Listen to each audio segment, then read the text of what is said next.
O Trilhas da Democracia de hoje entrevista o historiador e professor da Universidade Federal da Bahia, Carlos Zacarias da Sena Júnior. Carlos, seja muito bem-vindo ao Trilhas da Democracia. É um prazer recebê-lo nesse espaço de discussão, debates sobre democracia e direitos humanos. Você que lança o livro Foi Golpe, o presente como história, e também a segunda edição da sua tese de doutoramento, Os Impasses da Estratégia, os comunistas, o antifascismo e a Revolução Burguesa no Brasil, 1936-1948. Zacarias, seja muito bem-vindo ao Trilhas da Democracia. É um prazer, Marco, estar aqui no programa Trilhas da Democracia e a conjuntura, o Brasil, o revisionismo, o negacionismo, o golpe, enfim, muita coisa para a gente debater. Zacarias, antes de mais nada, não há como fugir dessa apresentação de que no dia 20 de agosto você recebeu uma notificação extrajudicial enviada pela Brasil Paralelo, exigindo uma retratação da tua parte em relação às críticas que você fez quanto à publicação de um vídeo que constava da página eletrônica do site da Secretaria de Educação do Estado da Bahia. Né? E você se manifestou em relação a esse vídeo, né? O fato do vídeo constar da relação de indicações, né? Sobre a história do Brasil, sobre a história do Brasil contemporâneo. Né? E você, por ter caracterizado o Brasil Paralelo como sendo olavista e negacionista, sofreu esse ato, que não pode deixar de ser definido como de chantagem, né? E o Trilhas da Democracia, falo por mim, mas também tenho certeza por todos aqueles que nos acompanham, pelos professores que compõem o seu conselho editorial, vem a público prestar solidariedade, toda a solidariedade a você e a tua atitude corajosa de não se retratar. Não poderia deixar de dizer isso. E a primeira pergunta que eu te faço é exatamente sobre um dos pontos que consta, né, um dos conteúdos tratados nesse vídeo produzido pela Brasil Paralelo, que procura tratar a consolidação das leis do trabalho como tendo sido prejudicial à classe trabalhadora brasileira no longo prazo, porque teria elevado o custo Brasil. Então, a primeira pergunta que eu te faço é: a quem interessa minar, né, atacar a consolidação das leis do trabalho no momento que ela vem sofrendo inúmeros ataques que feriram no coração na história recente do Brasil? Por favor, Zacarias. Bom, Marco, em primeiro lugar, agradeço ao Trilhas da Democracia essa manifestação de solidariedade. Eu recolhi muita solidariedade, muito apoio pelo Brasil todo, em função dessa tentativa de intimidação, dessa chantagem, como você chamou. E eu disse, na única resposta que eu pude dar, que eu escrevi diretamente na rede social, que eu tinha postado no dia 11 de julho a advertência para a Secretaria de Educação que havia esse conteúdo negacionista com indicação para estudantes de escola pública. Eu postei, então, diretamente na rede social, e a única resposta que eu podia dar era que eu não ia debater com negacionistas, né? E citando Pierre Vidal-Naquet, que foi o historiador que primeiro se debruçou e escreveu sobre o assunto na década de 80 ainda, sobre Robert Faurisson. O Pierre Vidal-Naquet dizia que era o preço da coerência intelectual, e é o mínimo que eu podia fazer. Não vou debater com eles, não vou me intimidar, mas vou debater o conteúdo do negacionismo. E você faz uma pergunta que justamente me dá essa oportunidade de discutir o conteúdo do negacionismo. E a propósito foi exatamente neste episódio de uma série que eles chamam de A Última Cruzada, O Crepúsculo de um Ídolo, salvo engano é o sexto, acho que são 8 filmes, e salvo engano é o sexto filme, em que eles estão ali discutindo Getúlio Vargas. Na verdade, a série toda e cada episódio é uma questão de uma perspectiva muito ideológica do que é a história do Brasil. É uma perspectiva monarquista, anti-estatista, anticomunista. E neste episódio especificamente, que foi o que tinha sido indicado, a Última Cruzada, eles querem desconstruir a figura de Getúlio Vargas, que do ponto de vista deles é uma figura muito cara à esquerda. Né? E, de fato, é cara à esquerda sob uma determinada ótica, né? Porque foi exatamente a esquerda quem falou o tempo todo em desmontar o entulho varguista sobre tantas coisas. Mas o entulho varguista era sobre o controle dos sindicatos, a interferência do Estado nos sindicatos, um resquício que vem lá da Carta de 37, que é a Carta do Estado Novo, né? A Constituição do Estado Novo, que intervinha no sindicato. Então, e que incluía, inclusive, imposto sindical. Foi uma celeuma grande, né? A esquerda teve sempre muita discussão. A CUT surgiu criticando muito o imposto sindical. No final das contas, em virtude de muitos aspectos, a CUT terminou defendendo o imposto sindical, e o imposto sindical foi mantido. Mas a lógica do conteúdo da Brasil Paralelo é justamente dizer que o Getúlio Vargas é uma figura muito cara à esquerda e foi uma das piores ditaduras que nós tivemos. Eles, inclusive, reputam que a ditadura varguista do Estado Novo foi pior do que a ditadura militar. Não tem um peso para medir isso, não há régua para medir ditaduras. As duas foram ditaduras muito brutais, que a gente tem que olhar e com espanto para a história e tanto quanto possível não repetir, mas eles dizem, né, que foi uma ditadura muito pior e que essa ditadura é uma ditadura, e o getulismo, né, o Getúlio Vargas, a figura de Getúlio é reivindicado pela esquerda e que, no final das contas, defende a CLT, defende aquilo que esteve escrito lá e que atravessou essas décadas todas, como algo que marca esse alinhamento da esquerda com esse estatismo, com esse estilismo, e esse estatismo getulista seria, no longo prazo, uma coisa muito ruim para o Brasil, uma coisa muito perniciosa, já que elevaria o custo do Brasil, e esse custo é um dos problemas que afugentam os investimentos no país. Você veja, é um filme de história falando de Getúlio Vargas, mas está fazendo uma discussão atual. Eles estão tentando dizer que a esquerda de hoje, aí, claro, eles entram em Lula, em Dilma, em toda essa discussão que nós estamos vivendo hoje, para dizer que eles reivindicam o getulismo e que é pernicioso para o Brasil, porque afugenta o capital, afugenta os investidores, e os investidores, na ótica deles, são aqueles que trazem o dinheiro que gera os empregos. Claro que essa é uma perspectiva ultra-ideológica, que não se sustenta pelos fatos, né? Há muito debate em torno disso, mas é a lógica que eles dizem lá, dizendo-se eles apartidários. E tem uma coisa importante aí também, Marco. Eles fazem essa associação para logo em seguida concluírem que Getúlio Vargas era um fascista. Porque, inclusive, o Rodrigo Constantino, que é um dos que dão entrevista nesse contexto aí, dá entrevista em várias passagens, mas nesse contexto, emendando logo com o narrador que diz que o custo do Brasil encareceu o Brasil, tornou a situação mais difícil, o Rodrigo Constantino diz que, cita Mussolini, né, que nada sem o Estado, nada por fora do Estado, tudo pelo Estado.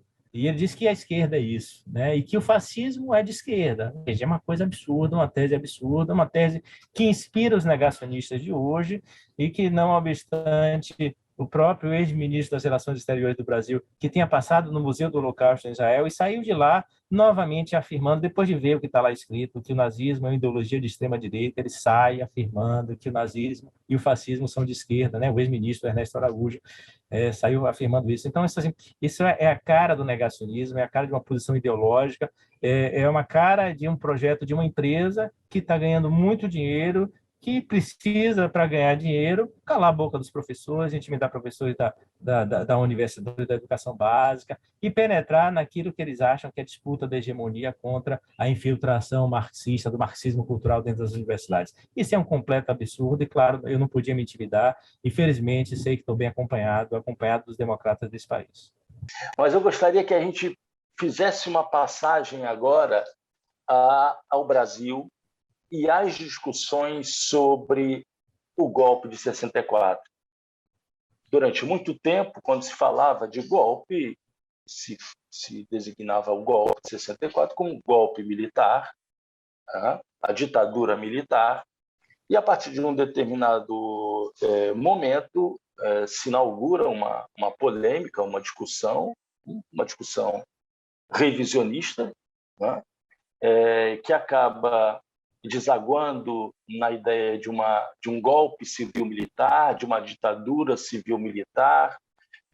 No curso dos debates se apresenta uma outra proposta, uma outra tese, né, de que, na verdade, o que teria ocorrido teria sido um golpe empresarial militar e uma ditadura empresarial militar. Só que, mais recentemente, né, essa discussão, que foi uma discussão historiográfica, acaba desaguando na ideia de que não teria ocorrido um golpe e começa a se usar a expressão movimento. Né? O movimento de 64, eu acho que o auge desse deslocamento se dá com um discurso, com a fala do ministro do STF, Toffoli, né? Que inclusive cita um dos principais responsáveis pela ideia de um golpe civil-militar, de uma ditadura civil-militar, que foi o professor de História Contemporânea da Universidade Federal Fluminense, Daniel Arão Reis Filho. Então, eu queria, Zacarias, que tu agora analisasse, né, a importância dessas discussões sobre 64, né, a revisitação ao que foi 64, o golpe de 64 e a ditadura de 64, até um momento limite, que é esse de, no bojo, né, da ofensiva da extrema-direita bolsonarista e da defesa, né, da ditadura, a transformação de 64 em alguma coisa quase asséptica, né? Em movimento. Por favor, Zacarias. Isso, se no Brasil o tema que move o debate sobre o revisionismo é exatamente 64, né? Não é à toa. E esse movimento em torno do revisionismo é também a porta de entrada do negacionismo, né? Veja, o que é exatamente o revisionismo sobre o golpe de 64? Nos primeiros 20 anos, desde o golpe de 64, ou seja, entre a década de 60 e início da década de 80, todos os estudos sobre 64 e sobre o regime que sucede ao golpe de 31 de março de 1964 são estudos muito críticos. Não há exatamente uma historiografia, porque não havia a modalidade, já estava surgindo, mas não tinha chegado ao Brasil a modalidade que hoje nós chamamos de história do tempo presente. Então, os historiadores são muito resistentes em estudar temas muito próximos de si. Quem desenvolve ali sobre o 64, né, são, sobretudo, sociólogos e politólogos. Para citar alguns, o Ottaviani, Florestan Fernandes, né, que publica a Revolução Burguesa no Brasil em 73, não fala de acontecimento em si, ele fala de um contexto mais amplo, mas assim, o seu estudo está inscrito nessa perspectiva muito crítica sobre o golpe de 64, né, e outros estudos que se associam a essa perspectiva. O Luiz Alberto Muniz Bandeira é muito importante aí, porque ele é acontecimental, ele é um historiador, mas não é um historiador acadêmico, não é da academia, é um diplomata que publica o seu livro sobre o governo de João Goulart e o golpe de 64, muito a partir das leituras dele. Ele foi um militante da POLOP, né, e alguém que tem uma relação com o trotskismo ali, e naquela altura tem muita simpatia por Brizola, né, que foi vítima do golpe, vítima direta do golpe de 64. Então, assim, todos os estudos que surgem ali nos primeiros 20 anos são muito críticos do golpe. E esses estudos, eles chegam a uma melhor síntese, se eu posso dizer assim, em 1989, 81, quando René Armand Dreyfus, que é um historiador e cientista político uruguaio, né, que estudou, fez o seu doutorado em Glasgow, na Escócia, e que está no Brasil, publica o livro dele em 81, 1964, A Conquista do Estado. Até esse ano aí, apesar de crítico, todos se referiam ao golpe de 64, né, como golpe militar, né? René Dreyfus vai não apenas que houve um golpe civil-militar, né, como documentar o seu trabalho, né, de modo robusto, de modo incontornável, né, a quantidade de material que ele relaciona no seu livro é impressionante, demonstrando que o 31 de março de 64 é a culminância de uma conspiração que envolveu setores da burguesia brasileira associadas ao capitalismo internacional. É uma burguesia que já tinha sido percebida por Florestan Fernandes com essa disposição contra-revolucionária, por ter chegado atrasada à sua própria revolução e por isso desenvolver características autocráticas, como Florestan Fernandes dizia. Mas Florestan Fernandes não trata exatamente do golpe de 64, né? Mas o Dreyfus, sim, ele diz isso. Então, ele enxerga essa burguesia completamente dependente e assecla do capitalismo internacional. E um golpe que não envolveu apenas aspectos coercitivos, né? Mas também todo um trabalho sob inspiração gramsciana, todo um trabalho de convencimento ideológico, né? De uma disputa no campo da luta por hegemonia, né? Da disputa pelo consenso. Ele mais ou menos ele chama de elites orgânicas, né? As elites orgânicas do capital que são associadas do imperialismo norte-americano, e essas elites orgânicas assumem a tarefa de disputar, muito antes de 64, disputar essa hegemonia que estava dominada pelos trabalhadores, pelos movimentos populares, pela esquerda, pela ebulição que era o Brasil em fins da década de 50 e início da década de 60. Era realmente um país em ebulição, em transformação profunda, mas não era um país que vivia uma situação revolucionária que caminhava para o comunismo. É importante dizer isso porque a tese dos revisionistas e depois dos negacionistas é que o Brasil ia virar uma Cuba, e não é verdade, não havia elementos para isso. Mas era um país que se transformava, que estava no caminho gramsciano nacional popular, né? Porque o campo estava se chegando para a cidade, se fazendo enxergar, exigindo ser enxergado, não admitia mais essa invisibilidade, né? A cultura, o cinema novo, né? O teatro de arena, toda a movimentação que existia na década de 50 e 60 apareceu para essa elite orgânica, essa burguesia associada, como uma grande ameaça, e eles simplesmente começaram a desenvolver a tarefa de disputar essa hegemonia, e aí eles constroem um complexo, né? O complexo IPES-IBAD, né, o Instituto de Pesquisas e Estudos Sociais e o Instituto Brasileiro de Ação Democrática. E a partir desse complexo IPES-IBAD, que tinha uma fachada legal, que era supostamente desenvolver estudos, né, o objetivo fundamental do IPES-IBAD, comprovado por Dreyfus, era infiltrar essa burguesia, esses intelectuais orgânicos em diversos setores, e essa burguesia infiltrada em diversos setores, esses intelectuais orgânicos infiltrados em diversos setores, desenvolveram uma conspiração ativa durante 2 anos contra João Goulart, até que culmina no golpe de 64. Então, essa tese é a síntese de toda a crítica dos estudos nos 20 anos depois do golpe. A década de 80, Marco, é um pouco daquilo que a gente estava falando aqui. No mundo sopram os ventos conservadores por causa da crise do leste europeu, da crise do socialismo real. Não obstante, o Brasil vinha vivendo uma abertura. Então, o Brasil é um país muito paradoxal, porque está saindo de uma ditadura, a ditadura esgota as suas possibilidades, estamos vivendo o período de transição, né, a transição lenta, gradual e segura, conduzida pelos militares, mas num ambiente de muita tensão na década de 80, e esse ambiente de tensão, ele convive com o mundo caminhando para a direita. Esse ambiente de tensão que permite, paradoxalmente, que enquanto o mundo caminha para a direita, o Brasil coloca no segundo turno da eleição um Partido dos Trabalhadores com um operário metalúrgico que tinha acabado de sair das greves, que tinha sido preso nas greves, que foi Lula em 1989, com um projeto que era um projeto democrático popular, muito mais radical do que os projetos que vieram em seguida, né? O projeto de Lula em 89.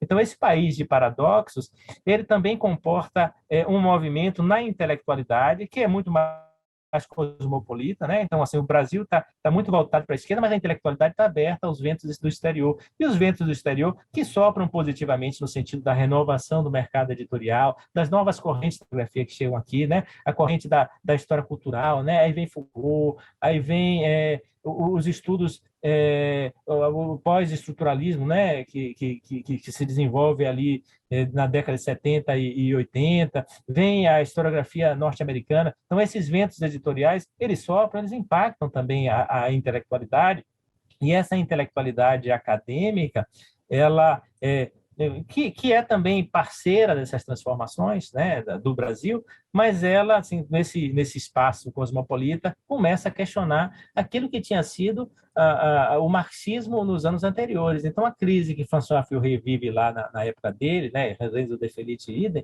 é a crise que os intelectuais brasileiros também vivem, porque, claro, os intelectuais brasileiros também tiveram alguma ligação com o Partido Comunista, e o Partido Comunista está vivendo uma crise na década de 80, crise que culmina no início final da década de 90, né, de 80 e início da de 90, na tentativa de extinção do PCB e criação do PPS.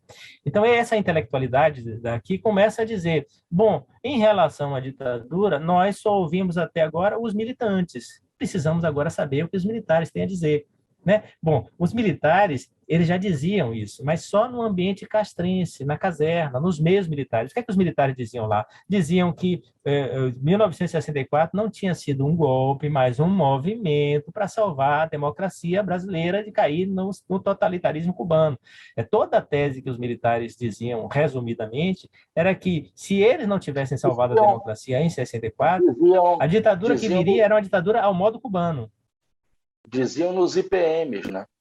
Os IPMs são... Diziam isso. Fato desse discurso. E depois dos IPMs, isso passou a ser nos livros, porque na década de 90 eles escrevem e publicam livros. Os livros do coronel Carlos Alberto Brilhante Ustra são livros da década de 90. Né? O primeiro livro que ele publica, né? É A Verdade Sufocada, é um livro nesse espírito aí, de fazer essa leitura de uma coisa que não foi. O próprio Orville, né, livro ao contrário, o Orville de 87, era uma tentativa de responder ao Brasil nunca mais. Então, os militares diziam isso na caserna e, claro, ninguém do lado de fora ouvia. Veja, era um problema os militares permanecerem dizendo isso sem ninguém fazer um contraponto. Era um problema. Né? Mas, como parte do grande acordo pelo silêncio que foi a anistia, né, a Lei 6.683 de 79, que foi a lei da anistia, esse pacto pelo silêncio ali da anistia, ele admitiu que os militares podiam dizer o que quisessem, desde que ficassem lá na academia, e eles ficaram dizendo isso. O problema é que esse movimento, a certa altura, por causa da intelectualidade, e aí veja que o traço do revisionismo, o que Renzo de Felice diz é o seguinte, nós não podemos fazer uma história do fascismo se nós formos antifascistas. Então, de algum modo, isso aparece aqui, não é verbalizado dessa forma, mas o sentimento que alguns têm é que assim, nós não podemos fazer uma história dos militares da ditadura, né, sem ouvir os militares. E aí, o que eles fazem? Primeiro, eles fazem um projeto de história oral dos militares, muito bem, sem problema nenhum, desde que se tenha estômago para ouvir os militares e ouvir, se houver torturadores no período, né, o que eles têm a dizer, tudo bem. O problema é que não se pode transformar a memória dos militares em história. Então, do meu ponto de vista, é o primeiro passo para o revisionismo. Primeiro, ouvir os militares, nenhum problema, é memória, mas tomar o discurso dos militares como uma história. Né? O ponto de partida é revisionista, é dizer assim, nós não podemos só ouvir os militantes, temos que ouvir os militares, tá, tudo bem.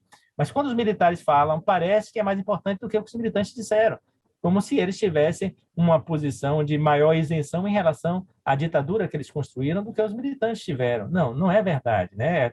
Numa perspectiva benjaminiana, toda a história que se propõe libertadora, ela tem que partir dos vencidos. Né? E claro que os militares se vitimizaram aí, porque eles dizem que, apesar de eles terem campo militar, eles foram derrotados no campo cultural. Daí que surge a ideia de hegemonia, de marxismo cultural, e aí que eles começam a disputar. Então, essa discussão aí que acontece, Marcos, permite ao Dias Toffoli, exatamente no contexto de celebração da Constituição no Brasil, né, dos 30 anos da Constituição no Brasil, dizer que ele não vai se referir a 1964 como golpe ou como revolução, mas como movimento. Ele cita Daniel Arão Reis, né, e Daniel Arão Reis, no mesmo dia, saiu e corretamente disse que ele nunca deixou de dizer que foi um golpe de 64, tá? Ele nunca deixou de dizer. O problema é o seguinte, é que se em Dreyfus o golpe de 64 é um golpe civil-militar e o elemento civil é a burguesia, é um componente de classe,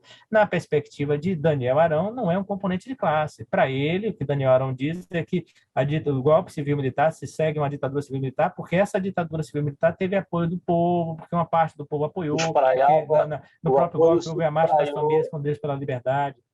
O apoio se espraiou por largos setores da sociedade brasileira. Carlos Zacarias Sena Júnior, historiador, professor da Universidade Federal da Bahia, que está lançando Foi Golpe, o Presente como História, e lançando uma segunda edição de Os Impasses da Estratégia, os Comunistas, o Antifascismo e a Revolução Burguesa no Brasil, 1936-1948. Termino Trilhas da Democracia dizendo que o Brasil paralelo não passará. Até a próxima semana.